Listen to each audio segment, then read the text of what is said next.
Olá, infelicidade, estado do que é ou está infeliz. O Alesp em Pauta de hoje vai tratar desse tema, onde muitas pessoas se sentem infelizes e elas tendem a resistir às mudanças e se apegarem a padrões antigos, mesmo quando esses padrões não lhes trazem felicidade ou nenhuma satisfação. O medo do desconhecido e a falta de confiança em si mesmas podem impedi-las de buscar novas oportunidades e experiências. A pessoa infeliz, ela pode desenvolver alguns transtornos psíquicos, como, por exemplo, a depressão. Olha, para falar sobre esse tema, eu recebo aqui em nossos estúdios a psicóloga e jornalista também, Aline Sampaio. Aline, bem-vinda aqui ao nosso programa. Obrigada. Através também da plataforma Zoom, está aqui comigo a especialista em gestão de saúde e felicidade, Cristina Barros. Bem-vinda, Cristina. Olá, Sérgio. Olá a todos. Tudo bem? Eu brincava aqui, viu, Cristina? Você que está através do Zoom, você não está aqui no estúdio, né? Mas eu estava com a Aline aqui, estava falando disso. A gente brincou aqui de negócio de idade e tudo. Eu falei a minha idade depois para ela. Falei, nossa, mas você, né, não parece ter a idade que você tem, você é tão para cima, tão, né? E eu falo assim, gente, eu acho que felicidade está, né, na tua também, na tua cabeça, na tua. Como envelhecer, gente? Envelhecer, por exemplo. Tem muita gente nova com cara de velho, não é? Exato. Atitudes de pessoas mais idosas, mais velhas. Por quê? A cabeça. Eu acho que a felicidade também tem isso. Claro, a infelicidade te traz vários momentos, né, que você acaba tendo essa coisa da infelicidade, não tem jeito. Mas eu brinquei com a Aline aqui, falei, cara, eu sou a própria felicidade, me chamo Sérgio, porque eu adoro, eu não consigo viver, entendeu, para baixo, com aquela coisa, meu Deus, não sei, mesmo por pior, ou pelo pior momento que eu esteja passando. Porque eu acho que, eu penso na minha cabeça o seguinte, você atrai ainda mais as coisas ruins. E também, né, a própria infelicidade. E é isso que eu quero saber aqui hoje de vocês. Eu vou começar, tá, Cristina, com a Aline, que está aqui já na minha frente, e depois eu passo a palavra a você. Essa questão da infelicidade, Aline, o que provoca isso no ser humano? Primeiro, oi, Sérgio. Bom, a infelicidade pode ter diversos motivos, mas a gente sabe que a infelicidade tem uma questão psicossocial, onde você tem acesso, né, às informações. O que é felicidade? É ter prazer, é ter bem-estar, é ter saúde, é ter algo que lhe faz bem dentro desses quesitos, né? Inclusive a OMS, a Organização Mundial da Saúde, tem alguns quesitos que ela utiliza para isso, para você ser feliz. E quanto mais acesso ao que traz qualidade de vida, possivelmente mais feliz você vai ser. E ao contrário, quando você tem a perda desses artifícios, você com certeza pode ter mais chances de ser infeliz. Um exemplo, né? Se você tem mais acesso a comer comidas gostosas, comidas de boa qualidade, com certeza você vai ser mais feliz, né? Você vai ter acesso também, vai ter maior qualidade de vida, mais saúde para desfrutar da vida. Se você tem um bom acesso ao trabalho, com certeza, um bom trabalho, você vai ser mais feliz, porque você vai conquistar aquilo que você sonha. Então, claro que também a infelicidade, tanto a infelicidade quanto a felicidade, é algo muito subjetivo, mas está muito ligado a esse conceito social que a gente vive. Então, é bem importante que a gente pense. Quando a gente fala de infelicidade, tem toda uma categoria de informações para a gente ser feliz ou infeliz.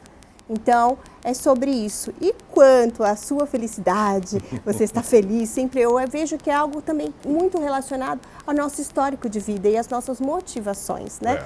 Então, quanto mais a gente tiver uma vida de qualidade, aceito, fazer o que a gente gosta, conseguir padrões melhores na sociedade, mais a gente vai ser feliz. Olha, minha avó dizia um ditado, viu, Cristina? Claro que a gente passa por momentos ruins na vida, não tem como. Minha avó sempre falava assim, você já pensou se a vida fosse um mar de rosas, alguma coisa assim? Sim. É mais ou menos o que ela dizia. E seria também meio, né, meio chato, né, vamos dizer assim, não querendo usar essa palavra, mas né? Então tudo tem, não é, Cristina? Tudo tem o seu lado bom, o seu lado ruim. A Cristina, que é uma especialista em gestão de saúde e de felicidade, olha isso. Né, Cristina? Ela pode... Você concorda com o que a Aline acabou de comentar aqui, de dizer pra gente? Sérgio, Aline, é muito importante quando a gente fala, né, o que a sua avó diz, a ciência descreve. Para a gente falar do som tem que ter silêncio, da luz Sim. tem que ter escuridão, da felicidade tem que ter infelicidade. Hoje a gente vende, principalmente rede social, a gente vende um conceito romântico de felicidade, algo perfeito, é o estado onde tudo é cor-de-rosa. Mas a vida não é assim. Agora, é fato, né, como você disse, a infelicidade, e a Aline nos traz aqui, a infelicidade passa tanto por uma atitude, como também por um padrão de comportamento. E é muito importante que a gente olhe tanto para a infelicidade, que pode nos trazer doenças, mas o extremo oposto, uma pessoa que vive em euforia contínua, também é uma pessoa que vive de uma maneira que não é saudável. Então, é muito importante entendermos a felicidade como parte da vida, né? Quando você traz, a gente brincava aqui antes de começar o programa, né, de ser uma pessoa feliz, de repente eu vou ter num dia onde a minha sensação, a gente tem emoções básicas, a Aline pode falar muito melhor, até pela formação, e a psicologia traz isso. Nós temos emoções básicas, emoções positivas e emoções negativas. O grande ponto, né, que a gente traz e vê aqui na pesquisa é que a infelicidade no mundo aumentou e existem uma série de fatores, apesar sim da gente ter a felicidade como uma experiência individual, ela acontece num contexto coletivo. E a gente vive um mundo pós-pandemia, com dificuldades econômicas, com grandes desigualdades sociais, com guerras que sempre são absurdas, mas a gente tem a guerra na Europa, a gente tem toda a situação dos refugiados, a pobreza que saltou aos olhos, principalmente depois dessa tragédia que foi a Covid. Então, isso tudo faz carregarem muito essas emoções negativas, que é o que a pesquisa trouxe, que o mundo talvez nunca tenha se reconhecido tão infeliz. Mas a infelicidade existe como a felicidade existe, e são os contrastes no dia a dia e na experiência de vida da gente. Aline, a gente tem um público aqui bem mais, eu digo, vamos dizer misturado, mas mais, né, um público que acompanha a TV Assembleia, que é o povo. Isso aqui é a casa do povo. A Assembleia Legislativa é a casa do povo. Mas só para que a gente entenda melhor o trabalho da Cristina, como é que é desenvolvido esse teu trabalho de gestão de saúde e felicidade? Como é que você desenvolveu? Eu queria que você explicasse esse teu trabalho. Bom, por formação, eu comecei enfermeira, vocês estão falando aí no começo, a gente estava falando de idade, sou enfermeira há quase 30 anos, e comecei na assistência à pediatria, e sempre, né, a pediatria traz para a gente um desafio muito grande. A criança adoece e a gente se pergunta, a criança não tem que sofrer, mas o bom da criança é você levar o cuidado e você ver a recuperação. A gente até fala, né, que quando criança a gente sai da fralda, né, e ganha cabelo. Quando a gente envelhece, a gente perde o cabelo e muitas vezes volta para a fralda. Então eu comecei na assistência à saúde, mas ao longo do tempo esse sofrimento me incomodou. Eu passei a fazer gestão e de repente eu percebi que enquanto gestora executiva, à frente de unidades de saúde, de hospitais, sistemas de saúde, eu respondia e respondem muito pelas condições de trabalho das pessoas, pelas relações que se estabelecem ali. E a gente sabe que o trabalho é uma das maneiras, se não a principal, que a gente se entrega, se realiza para o mundo. E eu comecei a estudar o sofrimento no trabalho. E estudando sofrimento no trabalho, eu fui descobrir as teorias, fui descobrir da infelicidade que o trabalho nos traz, mas comecei também a ficar curiosa. Peraí, eu não quero viver triste. Então eu fui me especializar, eu sou uma profissional certificada em felicidade, e Sérgio, algumas pessoas me perguntam, então você é mais feliz por isso? Não, eu não sou mais feliz por É conta ótimo, de um desculpa eu te certificado. interromper. Achei lindo o que ela Por falou favor. agora. Eu sou certificada em felicidade. Olha isso, gente. Maravilhoso. Certificada Existe, em felicidade. existe. Existe, Eu não com sabia. a pandemia Desculpa e com a esse minha mundo ignorância, eu não sabia que digital. existia isso. Por favor, eu sou profissional certificada em felicidade, me certifiquei pela Universidade de Berkeley e eu trago isso hoje para a gestão e sempre procurando olhar o contraste, né? E falando principalmente de Sim. trabalho, né? Quando a gente olha para o trabalho, a gente pega a ONU proclamou o Dia Internacional da Felicidade e proclamou que a felicidade é a verdadeira medida do progresso de uma nação. Mas ela traz como principal indicador o FIB, Felicidade Interna Bruta, que é irmão do PIB, Produto Interno Bruto. Ora, Produto Interno Bruto é resultado de quê? Da riqueza gerada pelo trabalho. Eu preciso falar do sofrimento no trabalho. E um trabalho é o lugar onde a gente sofre. Porque o tempo todo a gente tem algo para entregar e no meio do caminho desafios. Mas esse sofrimento, ele pode ser convertido em sensação de prazer, ainda que com exaustão. Não, e tem a cobrança também, pode não é converter... só aquela coisa de entrega. A cobrança no trabalho também, isso tudo te traz... Exato. Hã? Exato, o trabalho é uma tensão permanente. Você está aqui, você precisa entregar o formato, quanto tempo, qual é o conteúdo, o que, que os nossos espectadores... Metas, não sei o quê. Exato, Frustração. exato. Então, exato. Então a gente vê, e existem trabalhos que falam não só da psicodinâmica do trabalho, que explica o sofrimento que é natural do trabalho, mas fala das estratégias para a gente superá-los, reconhecer que existe sofrimento e transformar esse sofrimento, e tem que se ter cuidado aqui com a questão da gestão. Não, então eu não posso ser infeliz, eu tenho que ser feliz? Não. O tempo ser todo, humano, né? você tem Não que ser feliz o tempo experimentar, todo, não tem como, exatamente.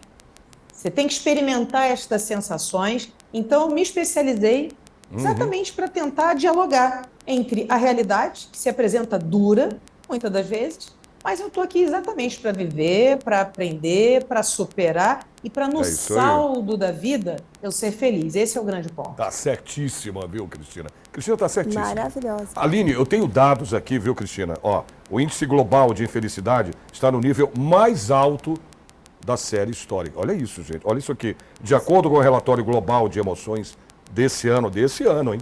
A gente não está falando de tempos e tempos atrás, né? Monitoramento anual feito pela empresa de análise, a pesquisa, que é o Instituto Gallup, né? Sim. No caso aqui, em 2022, ou seja, no ano passado, como eu disse agora, o mundo parou no nível mais alto de infelicidade, gente. Olha isso. E muitos motivos, né?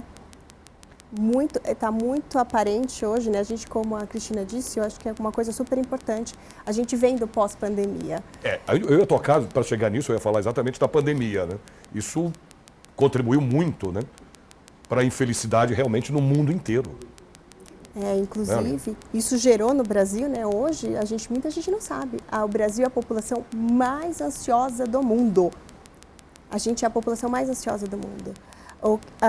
A gente tem hoje uma população de quase 30% de pessoas com ansiedade diagnosticadas, fora as pessoas que não são diagnosticadas e não conhecem isso. Então, é super importante a gente entender que a gente está passando por um processo que vem de crises, de ansiedades e medo do que vai vir no futuro, né? Então, é muito importante pensar nisso também. E eu acho que um ponto que a Cristina trouxe, que eu acho que eu gostaria muito de ressaltar, é que, assim, a gente hoje lida com das redes sociais, né, uma coisa muito de imagem também, cada vez mais forte, e, assim, a gente não consegue viver somente com isso. Existem estudos que falam que se você não ficar triste, não ficar com raiva, você pode ter problemas seríssimos. Existem, inclusive, doenças específicas ligadas à euforia, que é um problema, pessoas que não conseguem dormir de tão felizes, tão alegres, tendo problemas de saúde muito sérios. Não, mas a ansiedade não é uma doença? A ansiedade, outra, não é, Cristina? Sim, mas normalmente a ansiedade tem pontos negativos, exato, né? Mas a ansiedade também é um ponto negativo, que a pessoa ansiosa, os médicos dizem isso, né? Desenvolvem uma série, talvez uma série de doenças aí que... Mas agora você me disse que tem que ter, não é? Os dois lados, no caso, não é só, como diz a doutora Cristina também, falando, não é só isso, não adianta, você tem que ter os dois lados. Exato. O corpo com muita euforia, né, que a gente fala, né, muita alegria, que a gente costuma até chamar na psicologia de mania, pode ter problemas seríssimos de energia, de pessoas desligarem, de euforia, de muita alegria. Problemas muito sérios. Uma das doenças bastante conhecidas por isso se chama bipolaridade. A bipolaridade tem esses picos de alegria, onde a pessoa fica extremamente feliz ao ponto de não conseguir dormir, não conseguir parar, está super feliz, com ilusões, super animada. Por isso que é importante sempre lembrar, eu gostei muito do que a Cristina trouxe, porque eu acho que a gente vê na rede social sempre o bonito, mas por outro lado... Essa rede social, desculpa, para mim a internet é uma falsa felicidade. Exato, né? Essa é a grande verdade, como a doutora Cristina acabou de falar também. Tem um traço muito grande, ali é um recorte. Então, a gente vê que a felicidade ali é só uma parte, não é toda a história, tem um contexto através disso. Gente, ninguém está o tempo todo assim, né, doutora Cristina? Não dá, não tem como. Mesmo eu, que tenho um bom astral, né, também tenho meus momentos de infelicidade, né? Não dá para ser feliz o tempo Sérgio, todo. Eu só procuro não consumir isso na minha cabeça. É isso que eu procuro fazer, não me... Deixar com que isso te de derrube. me entregar isso. Oi, Cristina. Sérgio, você vê, existem várias lentes que olham para a felicidade e para a infelicidade. Então, se você pega a neurociência, ela até traz, né, tem um cientista que diz que o nosso cérebro é programado como velcro para coisa ruim, gruda. Porque a gente vive para defesa. Então, eu vivo para procurar riscos, para ver coisas erradas e para me defender e sobreviver. Por outro lado, o nosso cérebro é como teflon para coisa boa, escorrega, não fica, né? Então, a gente tem uma tendência a olhar e a fixar essas experiências, e ao longo do tempo, né? Tem trabalhos que mostram que as crianças sorriem muito, depois a gente se torna adulto, a gente diminui o sorriso, mas para a gente ficar despreocupado que quando a gente chega no final da vida, a gente volta a sorrir. E olha que a carranca, né, a cara fechada, ela mexe com mais músculos do que o sorriso. Então, a gente precisa provocar comportamentos que nos lembrem de gratidão, que nos lembrem de gentileza. Isso é fundamental para a gente conseguir viver. Agora, é muito importante, né, o Instituto Gallup, que é um instituto de pesquisa, ele mede a infelicidade, mas esse mesmo Instituto Gallup mede a felicidade. Assim como a gente tem um outro instituto de pesquisas, que é o Ipsos, que mede o otimismo. Então, quando você diz que você é uma pessoa autoastral, falando, por exemplo, do Brasil nesses rankings, que são indicadores, e aqui fica, nenhum indicador pode ser olhado de maneira estanque. Ele tem que ser olhado ao longo do tempo e em todo um contexto. Então, quando a gente olha, por exemplo, no ranking da felicidade, o Brasil caiu. A gente chegou esse ano a 49º, já fomos até 16º. Quando a gente olha para o ranking da infelicidade, nós estamos em 2º lugar. Mas quando a gente olha para o otimismo, nós somos o 1º. Então, veja que é uma questão de postura, é uma questão da maneira que eu olho para os fatos. Então, é muito importante que a gente dê clareza a esses indicadores, mas sem nenhuma depressão. E todos esses estudos para medir felicidade, infelicidade, otimismo, pessimismo, eles começaram a aparecer. A gente tem aqui uma psicóloga que pode falar disso com toda a propriedade. Eu complemento aqui, porque foi em 2012, quando a ONU trouxe a felicidade como destaque econômico, é que esses estudos começaram, além da psicologia positiva, a ganhar essa lente da antropologia, da sociologia e da própria economia. Então, tem uma série de fatores que a gente precisa considerar, mas entender que são fenômenos que se complementam e que, sem dúvida nenhuma, são explicados em muito pelas questões sociais. O Brasil, ele cai na medida de felicidade por conta da nossa percepção de corrupção. A percepção de governança e corrupção é um fator que mede a felicidade de um povo. Então, no outro extremo, isso também é verdade, né? Por outro lado, nós somos muito solidários e otimistas. Então, todos esses fatores a gente precisa olhar de uma maneira complementar, mas acho que o principal ponto é olhando com viés positivo. Que bom que eu estou percebendo a infelicidade, que aí eu posso ver o contraste e propor maneiras de eu seguir um caminho que me coloque na busca da felicidade, não para ver de maneira depressiva, mas de uma maneira real, como é a vida, com seus altos e baixos. Tá, mas o que te... Vamos lá, Aline, psicóloga, né, Aline? Que a psicóloga deve muito bem, como a doutora Cristina acabou de dizer, que né, a psicóloga, você entende bem mais até do... Mas o que pode ser, eu queria entender, o que te leva à infelicidade? Por exemplo, o que é? Não ter dinheiro? É não conseguir comprar um carro? Ah, eu estou infeliz porque eu não consegui, né, comprar o meu computador, né, cinema? Entendeu? Aí você fica meio... O que te leva à infelicidade? É isso que eu quero entender mais. Você ficar e falar, mas eu sou infeliz. Tá, você é infeliz, mas por quê? Tem que ter um motivo, né? Você tem um motivo, ou são vários. Você tem vários motivos para a infelicidade. Falta de dinheiro, não conseguir comprar um carro, não conseguir uma casa própria, não ter, né? Eu queria entender melhor isso, você como psicóloga, Nini. Claro. Eu queria que você explicasse para o nosso telespectador exatamente o que diretamente incide a infelicidade. Como eu disse, a infelicidade é algo psicossocial. Então, não é somente um fator. É uma combinação de fatores. Vamos dar um exemplo. Uma pessoa que vive numa comunidade com pouco acesso à alimentação, um pouco acesso a saneamento básico, pouco acesso à saúde. Como será essa pessoa?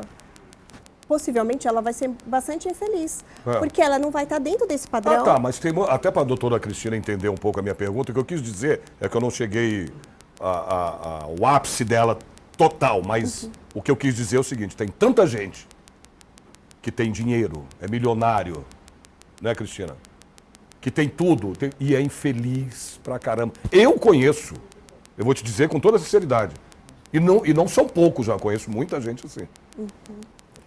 O geral, a gente está falando do geral, de um parâmetro geral, né? Do parâmetro geral, vamos falar que é falta de acesso a bens, a meios. Quando a gente fala de uma classe, como uma classe A, ou uma classe B, ou empresários, a gente já vai para outro setor, muito relacionado à insegurança.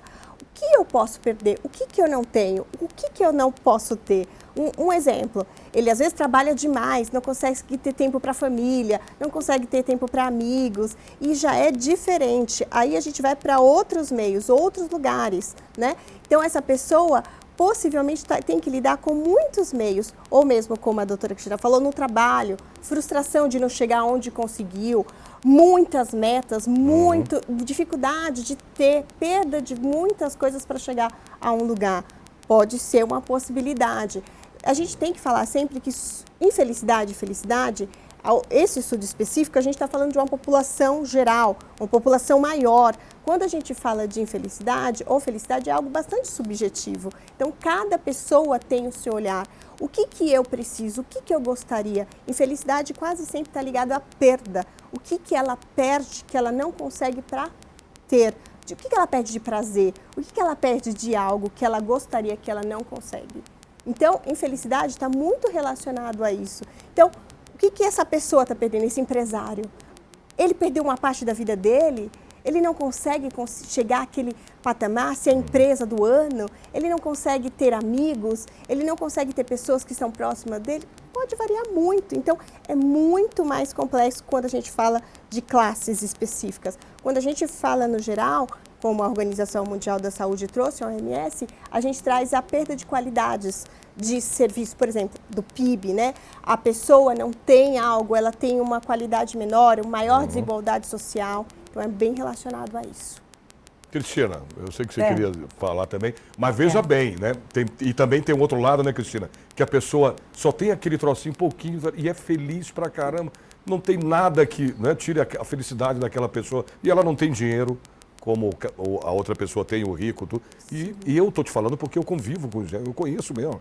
A pessoa tem tudo no mundo. E não consegue ser feliz. E não consegue ter felicidade, é infeliz. Eu acho ótimo você ter trazido, a Aline também ter trazido a questão do dinheiro aqui para a conversa.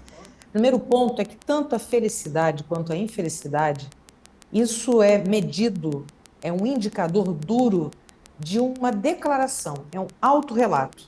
Então pode ser que hoje eu preencha esse questionário, estou falando para você como eu me sinto hoje. São perguntas, como você se sente hoje? Sua vida tem sentido? Você se sente acolhido? Você está com raiva? Você está com dor física? Então, são esses pontos que vão somando e mostram como estão os indicadores. Então, é um dado de momento. Volto. Tem que ter cuidado com o indicador. Se a gente achar que dá para controlar a vida toda num painel com indicadores perfeitos, a gente já está se condenando à frustração. Segundo ponto muito importante, né, acho que para essa discussão, é quando você fala de dinheiro. A gente vai ter gente milionária em depressão. Quantos artistas? Amy Winehouse, Michael Jackson, Whitney Houston, Kurt Cobain, Elis Regina, quantos artistas talentosíssimos. Sabe que eu lembrei na minha cabeça, eu estava falando naquela hora, do Elvis Presley, que foi que se matou. Exato, e que perderam ou atentaram contra a vida. Eu acho que desculpa, doutora, mas eu acho que chega um ponto em que a pessoa não tem mais o que galgar. Eu acho que ela pira, né? Sérgio, existem trabalhos que mostram que o problema do dinheiro não é o dinheiro, é como a gente se relaciona com ele, tanto enquanto indivíduo quanto sociedade. E o dinheiro, ele traz problema na escassez, quando uma família tem que decidir quem é que vai comer hoje, porque não tem comida para todo mundo, ou quando uma família se mata por causa de herança e esse dinheiro perde o sentido. Existe uma curva de dinheiro onde o dinheiro já deixa de ser solução para ser problema, porque você não sabe se a pessoa está se relacionando com você ou com o seu dinheiro pelo que ele te proporciona. Então, o dinheiro é apenas uma das variáveis. A gente se declarar feliz, não dá para falar de infelicidade sem falar de felicidade. E não dá para a gente deixar de destacar quando você diz o que causa a infelicidade. Em muito, quando você tem contrastes gigantescos. Então, quando você tem países com grandes contrastes, né? A gente está falando aqui do Brasil, um país que tem muita ansiedade. Quando você vai para uma Europa que você está falando, é bom ser classe média na Europa ou rico no Brasil? Aonde que você vai poder viver em sociedade? Eu não consigo ser feliz vendo gente passando fome na esquina. Então, quando você tem desigualdades sociais mais acentuadas, quando você tem uma menor sensação de acolhimento do Estado, quando a percepção de corrupção é maior, quando você tem menos solidariedade, isso tudo não te apoia para ser feliz, contribui para a infelicidade. E a gente pode propor, sim, não apenas exercícios individuais de gratidão e gentileza, mas também a gente precisa investir em felicidade como uma política pública, onde faz parte falar de salário, acesso à condição de saúde, de educação, de lazer, de sono. Então, a segurança, como a Aline destacou, então existem uma série de fatores que a gente precisa, não é um exclusivo. Tem, por exemplo, se você pega pela lei da neurociência, um abraço de 30 segundos libera ocitocina, você é mais feliz. Então, eu vou vender pílula de ocitocina e todo mundo vai ser feliz? Não é isso. Isso precisa ter sentido. Experimentar felicidade ou tristeza hoje é uma emoção que pode me levar ao vício, à depressão. Mas experimentar essas sensações ao longo de um tempo, será que o que eu faço tem propósito, tem sentido, está ligado com a minha vocação, eu consigo entender que eu estou fazendo bem para os outros? Isso é que ao longo do tempo pode levar para o seu adoecimento, mas pode te trazer também para a sensação de bem-estar, de plenitude e felicidade. Olha, doutora, você quer falar? Vamos fazer o seguinte, eu preciso fazer um breve intervalo, né? Na volta a gente continua falando sobre esse assunto, tá? E também a gente vai falar sobre projetos de lei aqui na Assembleia Legislativa, inclusive, viu, doutora Aline, para falar sobre a questão de doenças mentais, no caso, a bipolaridade, né? Que também a gente tem um projeto aqui de lei que chama... que está em tramitação, que está aí já no Senado, para ser aprovado, que é o Janeiro Branco, que é exatamente no combate a doenças mentais. A gente volta já já para continuar batendo esse papo aqui sobre infelicidade. Até.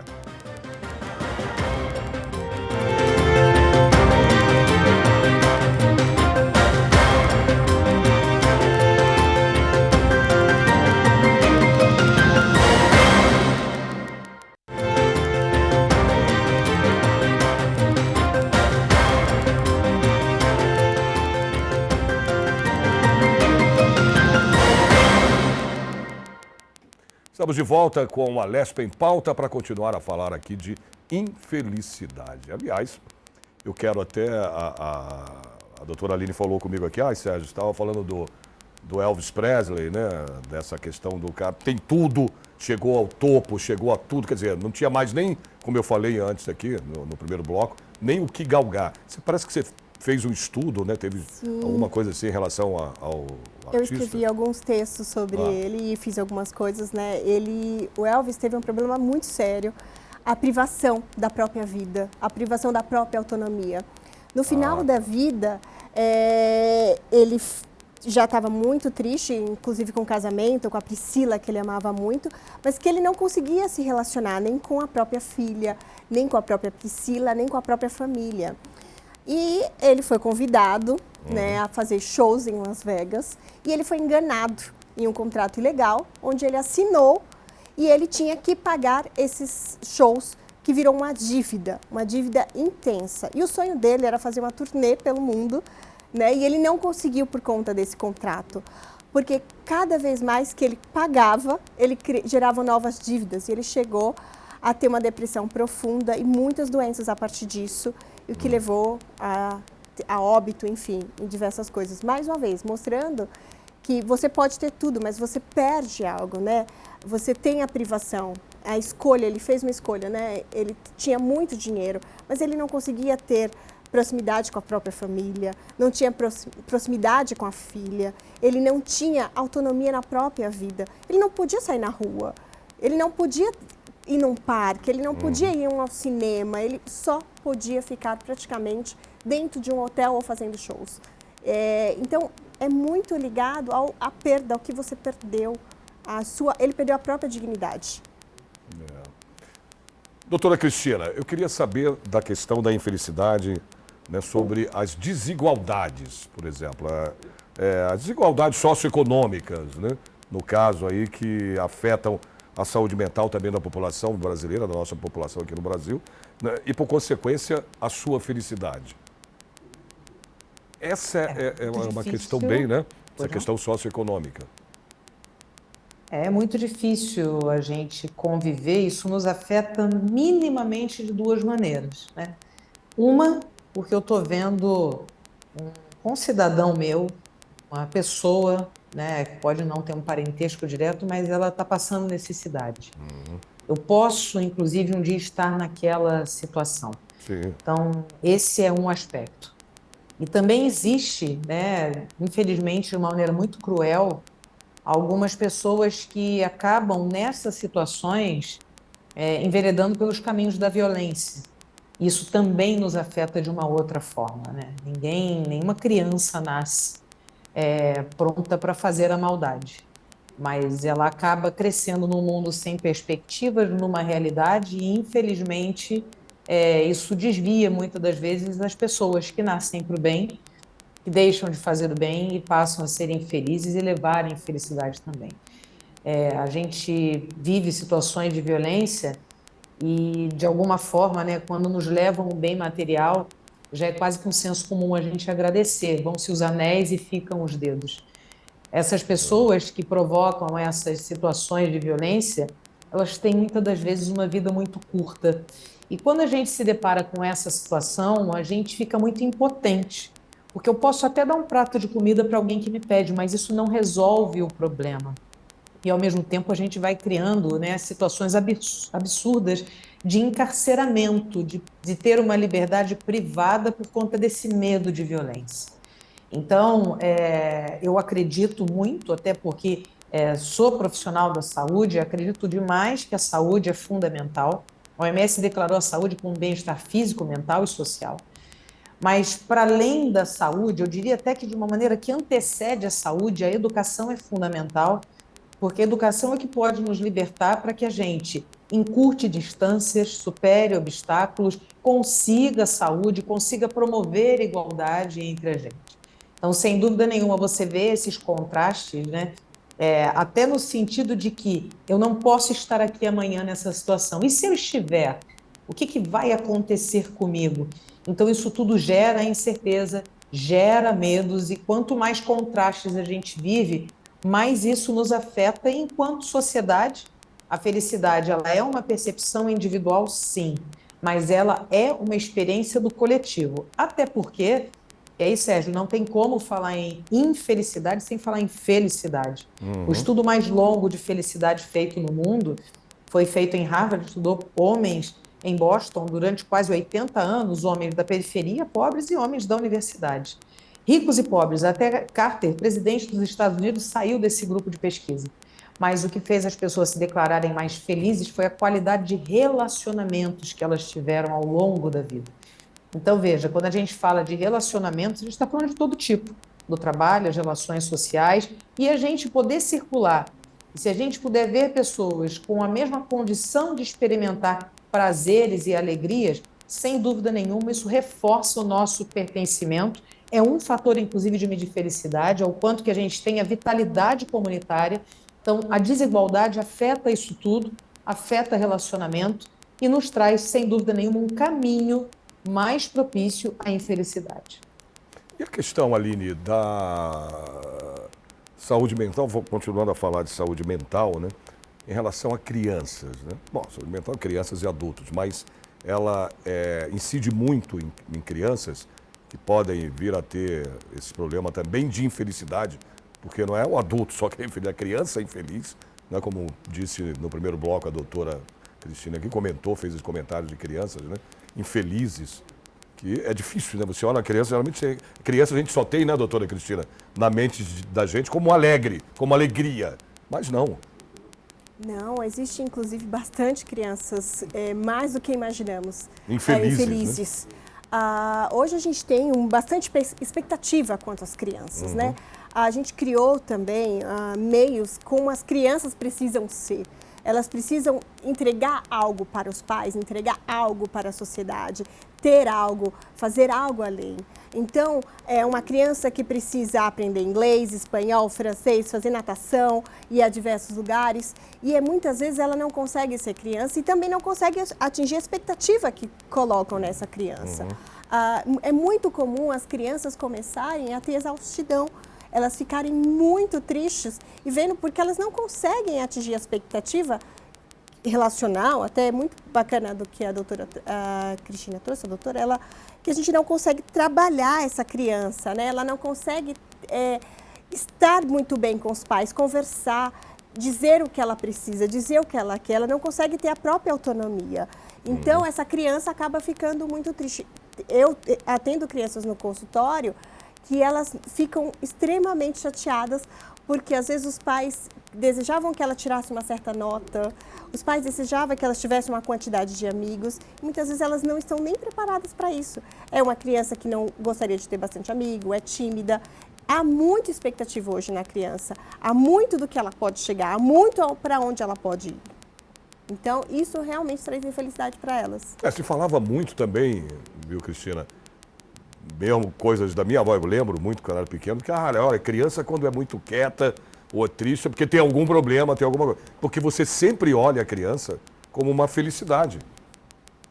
Não é, Cristina? A criança é sempre vista, correndo alegre, tudo, aquela coisa toda. E de repente você vê isso fora dela, você olha para ela, você fica até mal. Você vai ficar mal, você vai falar, meu Deus do céu, o que meu filho tem, não é possível.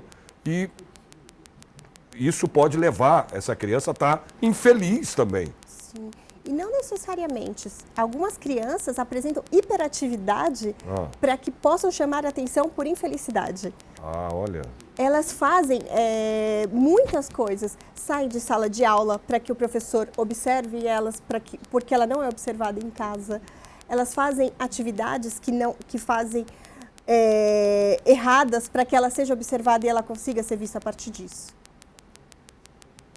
Cristina.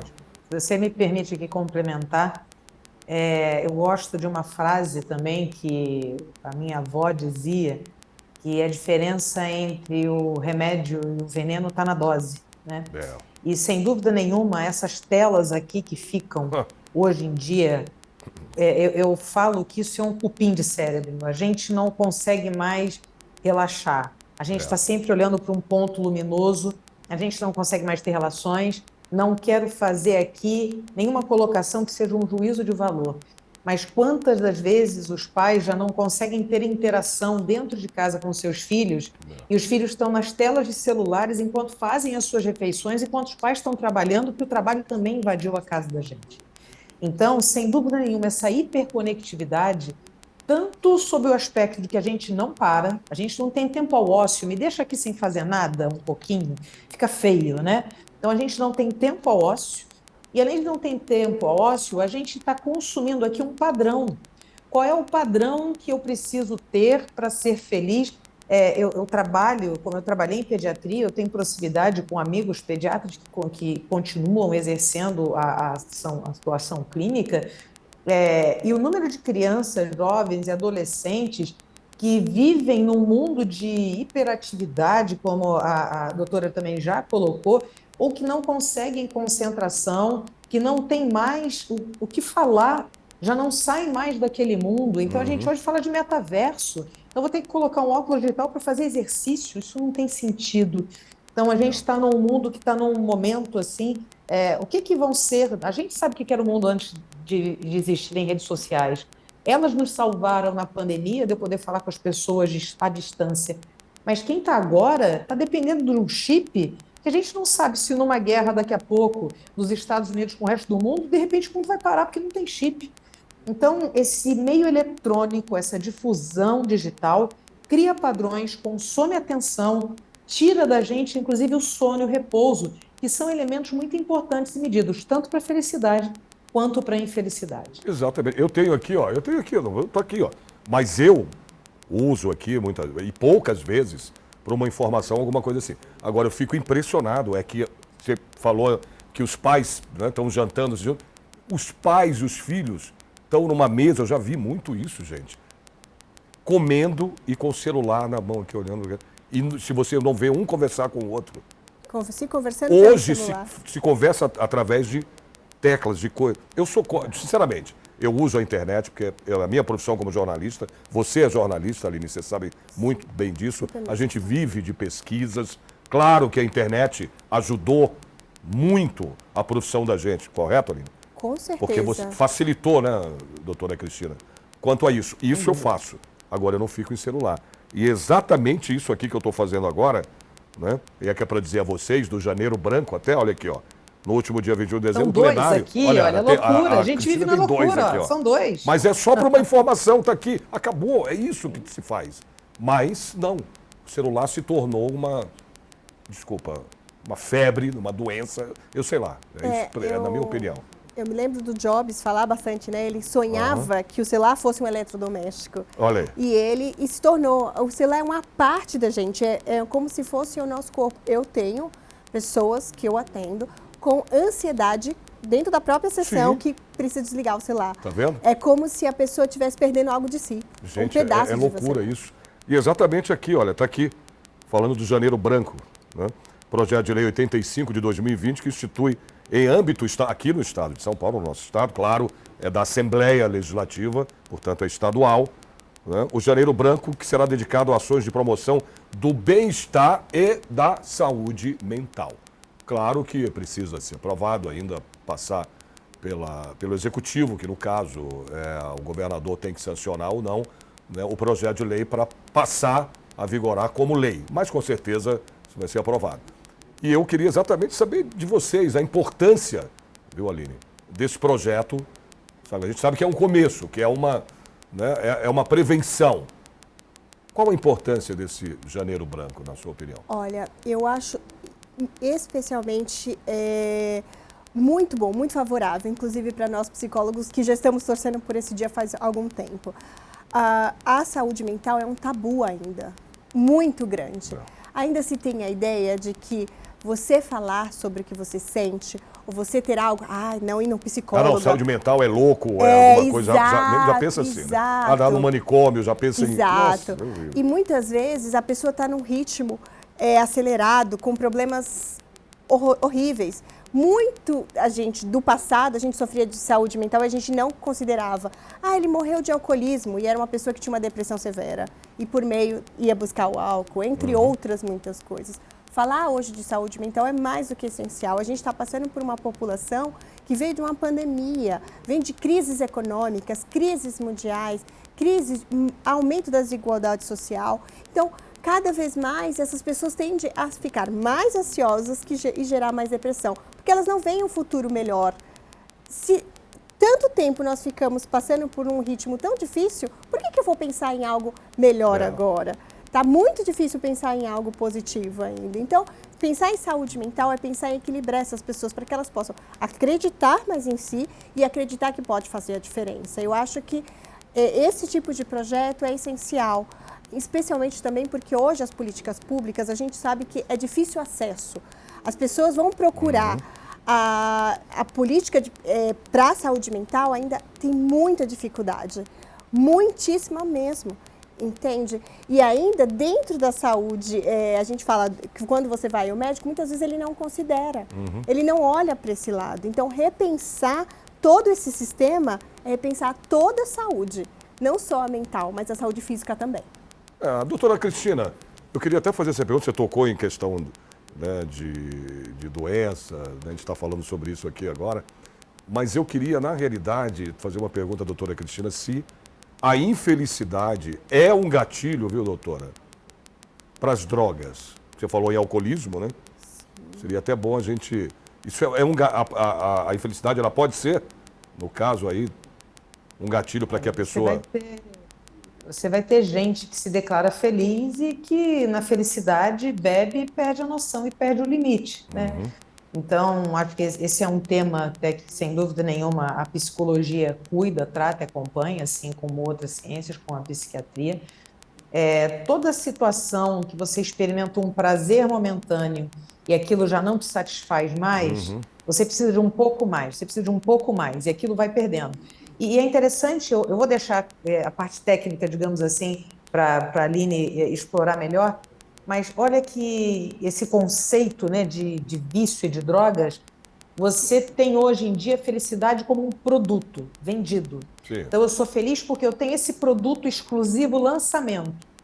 Amanhã tem outro lançamento. Então, esse lançamento de hoje não tem sentido. Eu preciso do de amanhã, o depois de amanhã, o depois de amanhã. Então, a gente já perde completamente, isso vira doença, isso é um vício, independente do vício da droga, mas é um vício até na própria emoção, na experimentação e na sensação. Então, tudo aquilo que a gente não vive com moderação tem risco, sim, de nos colocar numa situação ruim. Ruim para a nossa história, para essa sensação, para esse nosso saldo de vida. Aline. Olha, eu trabalhei na Cracolândia por um período. Eu estava querendo chegar nesse ponto também, lá da foi- droga, mas falar da Cracolândia E também. foi muito, muito, uma experiência muito diferente e eu aprendi muito. Uma das coisas importantes, a gente tem ideia que na Cracolândia só tem pessoas de baixa renda e não é uma realidade. Tem todos os tipos de pessoas lá. Muito do que se fala da Cracolândia é que 80% do que vai para a Cracolândia são homens e muito relacionado à masculinidade tóxica. E uma coisa que a doutora trouxe muito boa, a relacionamentos. As pessoas não conseguem lidar com a vida e elas precisam desligar. A droga, ela desliga as pessoas e ela transporta a pessoa para outro lugar, ela faz esquecer o problema. Existe um estudo, ele é assim, super preliminar e é muito legal que as pessoas não conhecem. Quando uma pessoa usa droga, especialmente o crack e a cocaína, ela desliga, praticamente ela desliga. Então, o corpo vai passar por um processo de prazer absoluto. Então, a droga vai dando prazer, prazer, prazer. E ela não entra em contato com aquilo que a faz triste, ao problema que a levou a usar a droga, porque ela quer esquecer o problema. Então, ela fica usando a droga. Quando ela para de tomar a droga, o problema vem 3 vezes mais. Sim. Com muito mais intensidade. Então, ela precisa lidar com aquilo que ela não gostaria de lidar. Onde ela vai ficando, claro, tem toda a questão química, mas ela continua perpetuando a usar a droga para que ela possa esquecer. Então, é muito complexo. A droga traz um ritmo, não só para quem, até vamos dizer, na Cracolândia, da violência, né? A maior parte das pessoas que moram naquela região tem ansiedade de sair com medo de ser assaltada, de ser machucada. Então, elas começam a entrar num estado de depressão e de ansiedade também. Então, a droga é toda uma fase em cadeia, né? Várias cadeias, mas especialmente ela traz um problema muito sério a quem usa, porque ela é muito difícil sair, porque ela precisa não só lidar com o químico, mas com a estrutura que o problema traz na vida dela. De onde vem esse problema? Então, quando a gente fala que essa pessoa a gente fala muito sobre internação compulsória, né? Pode ser que naquele momento ela passe, mas ela resolveu o problema? Não. O problema é um processo muito mais longo e ela precisa entender isso. Então, a Cracolândia é um problema muito mais sério porque não é um problema só físico, é um problema social. Por que aquelas pessoas estão naquele lugar? O que elas estão sofrendo? Por que elas estão vivendo aquilo? O que elas estão tentando esquecer? Entende? Então, a droga faz exatamente isso. A droga, ela traz totalmente a felicidade, faz a gente fugir da infelicidade. Doutora Cristina, como que a acessibilidade aos serviços de saúde mental, né, no Brasil se reflete na classificação da ONU, no caso? Essa questão... Você pode repetir a pergunta, por favor? Se a acessibilidade aos serviços de saúde mental, né, no caso aqui no Brasil, ela se reflete na classificação pela ONU, pela Organização das Nações Unidas. Dentro da ONU, quem cuida da saúde, a OMS, né, a É, a Organização Organização Mundial da Mundial da Saúde, Saúde, exato. isso, né? Esse braço, a ONU traz os direitos fundamentais da humanidade, né? O direito à saúde, completo bem-estar físico, mental e social, a OMS faz essa declaração. E você veja, pegando, né, o aspecto que você trouxe da Cracolândia, o Ah, que ela falou quanto agora, que isso. todas as políticas públicas fazem falta. E se a gente pega, né, a resolução da OMS, aliás, agora é a resolução da Da ONU, ONU, que fala de felicidade, ela diz: a felicidade é a medida de progresso da nação, sabemos como medi-la e é necessário que a felicidade seja uma política. Então, a ONU coloca de uma maneira clara: nós precisamos cuidar, e sem dúvida nenhuma, o acesso à saúde, à alimentação, à educação, à segurança, à moradia, todo o Estado precisa se preocupar em prover essa condição para o seu cidadão, tanto para ele quanto para a coletividade. Isso está garantido na Carta dos Direitos Fundamentais do Homem e da Humanidade, para que a gente tenha, então, a condição digna de sobrevivência, de subsistência, mas isso precisa ser, acho ótima essa fala, né, de você, a gente não tem violência só no rico, no pobre, a gente não tem as drogas só no rico, só no pobre, nos homens e nas mulheres, isso é uma questão da humanidade, por isso que é tão fundamental que o Estado, né, com E maiúsculo, dê condição a todos os seus para que acessem os serviços básicos. Isso está promulgado, é um direito fundamental da humanidade e cabe a cada Estado prover isso aos seus cidadãos dentro dos seus sistemas, da sua governança, e aí tem, inclusive, que derruba um país na sua avaliação de felicidade. é. E a infelicidade também traz violência também, né? A violência Exato. em casa, principalmente, a violência contra a própria mulher. Exato, exato. Né? Porque o cara está infeliz, está ali, né?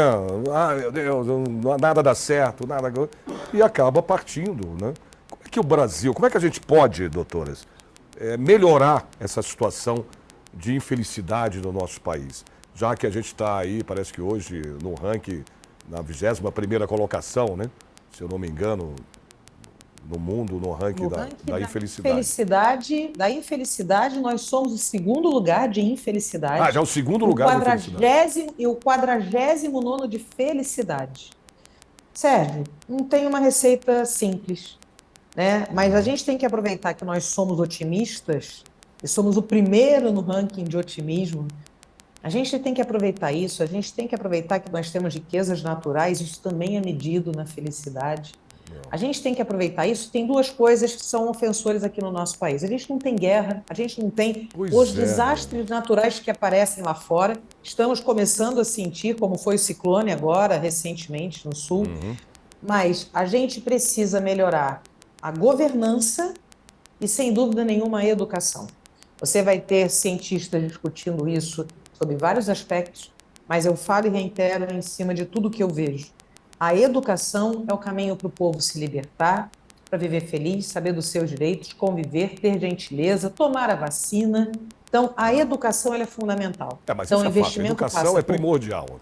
Educação. Em qualquer passa por situação. educação. Não tenho que... Exatamente, passa por educação antes de qualquer coisa e passa por instituições que sejam fortes, até porque o sentimento de governança e de não corrupção são sentimentos muito importantes para os países que são aqueles classificados como mais felizes, ao contrário daqueles que são os mais infelizes. Beleza. Olha, a gente está chegando ao final do programa, infelizmente. Aline, do que a doutora Cristina falou, eu queria que você falasse a sua opinião em relação ao que eu perguntei a ela aqui no Brasil.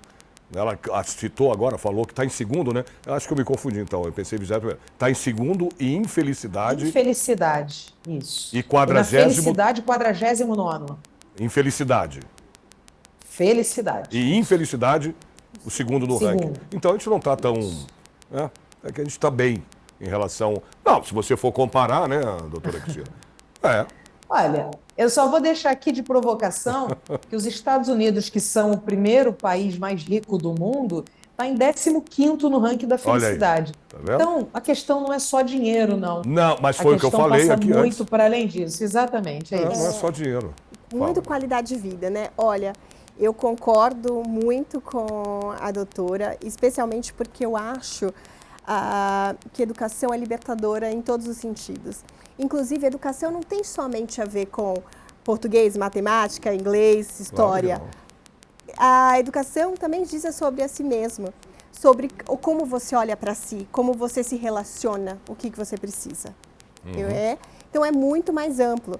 Educação, a gente pensa, a gente olha só pelo viés didático, né? Mas é muito maior. Inclusive, uma pergunta que você fez no início, acho que tem muito a ver também com a educação. Você perguntou, como uma pessoa, né, que não tem nada, e de repente ela pode ser tão feliz? Muitas vezes ela não tem a percepção necessária do que ela precisa.